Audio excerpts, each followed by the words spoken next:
Most people have no idea what actually happens between I want to buy a house and here are your keys. In the next few minutes, I'm going to walk you through the entire home buying process, step by step, no confusing banker talk, no fine print, just the real stuff. And stick around because step 5 is the one that trips up almost every first-time home buyer, and I'm going to tell you exactly how to avoid it. Hey, I'm Trevor Barber. I'm a real estate agent right here in the Nashville area, and I work with buyers just like you every single day. People who are excited, a little nervous, and honestly, just want someone to shoot it straight with them. So that's what I'm going to do.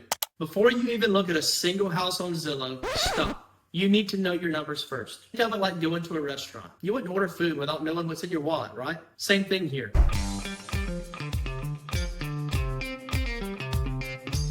There are 3 numbers that matter. Your credit score, this tells lenders if you're someone they can trust to pay back a loan. Anything above 620 generally gets you in the door. Above 740, you get the best deals. Number 2 is your income. Lenders want to see steady, documented income, usually for the last 2 years. And number 3 are your debts. Car payments, student loans, credit cards, these all affect how much house you can afford. Here's a simple rule. Your total monthly home payment should ideally be no more than 28%, according to Dave Ramsey, of what you bring home each month. So if you make $5,000 a month, you're looking at a max payment of around $1,400. Now, let's be more realistic. Most people spend far more than that on a home. I'm not saying that's right for you, but I'm saying it's an option for most borrowers.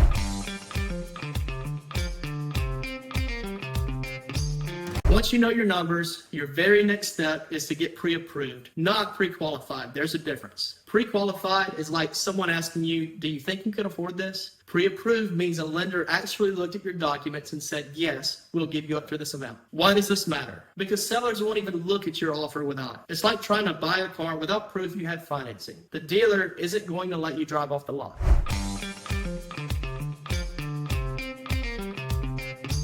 Step 3 is to find a buyer's agent. Here's something most first-time home buyers don't know. Hiring a buyer's agent is essentially free to you. I'll explain more later, but the seller typically pays the commissions. So there is zero reason not to have your own representation to help you avoid pitfalls and get you the best deal. A good buyer's agent does 3 things for you. Helps you find homes that fit what you actually need, negotiates on your behalf to get you the best price and terms, and guides you through every piece of the paperwork so nothing falls through the cracks. Would you go to court without a lawyer? Probably not. Don't buy a home, the biggest purchase of your life, without someone who does it every day.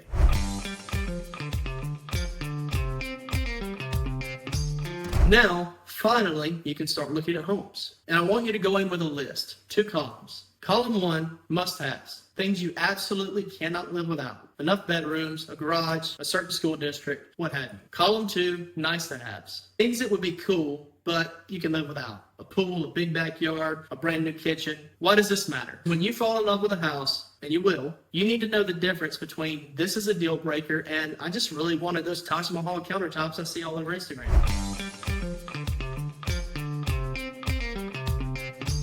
Remember at the beginning when I said step 5 trips almost everyone up? Well, here it is. When you find the right house, your agent will write an offer. A contract that says, I want to buy this house for this price with these terms. Here's what most first-time home buyers get wrong. They only think about price. But your offer has other pieces that matter just as much. Earnest money. This is the deposit you put down to show the seller you're serious. Typically 1 to 2% of the purchase price. If you back out for the wrong reasons, you can lose it. But there are ways out of the contract, which your agent will be an expert on, that will let you walk away and get that money back. You'll also get it back at closing as a credit towards your final balance.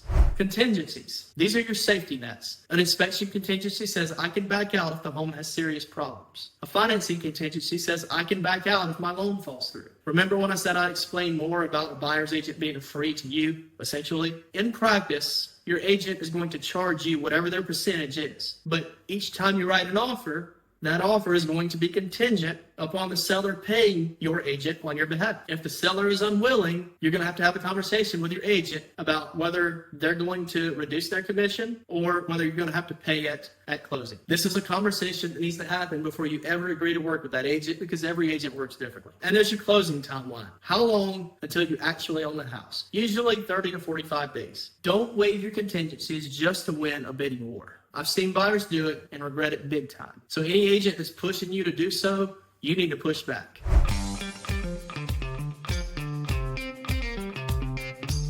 Next up, your offer got accepted. Congratulations, but you're not done yet. Here's what happens in the next 30 to 45 days. Number 1, home inspection. A professional comes in and checks everything: foundation, roof, plumbing, electrical. You'll get a full report. If something big is wrong, you can ask the seller to fix it or lower the price, or if you can't come to terms, you just walk away. Number 2, appraisal. The bank sends someone out to make sure the house is actually worth what you agreed to pay. If it appraises low, you may need to renegotiate. And number 3 is title search. Someone checks that the seller actually owns the house and there are no surprise debts attached to it. Think of it like checking a car's history report, but for a house. Number 4 is final loan approval. Your lender does one last check. So don't open any new credit cards. Don't quit your job. Don't buy a Corvette. Don't buy furniture. Don't make any big purchases during this time. Just keep life super boring. Seriously.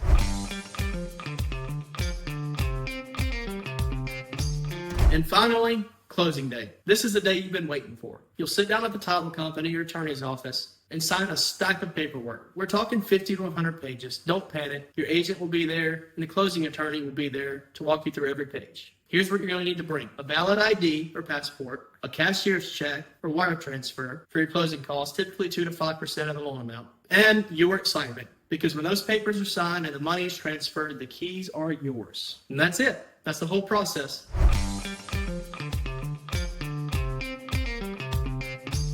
If you're thinking about buying a home in the Nashville area and you want to know where you stand, schedule a call with me. There's a link in the description. And if this video helps you, do me a favor, hit that like button, subscribe, and share it with someone you know who's thinking about buying a house. It might be the most helpful thing you do for them all year. I'm Trevor Barber, helping you protect your equity and move with certainty. I'll see you in the next one.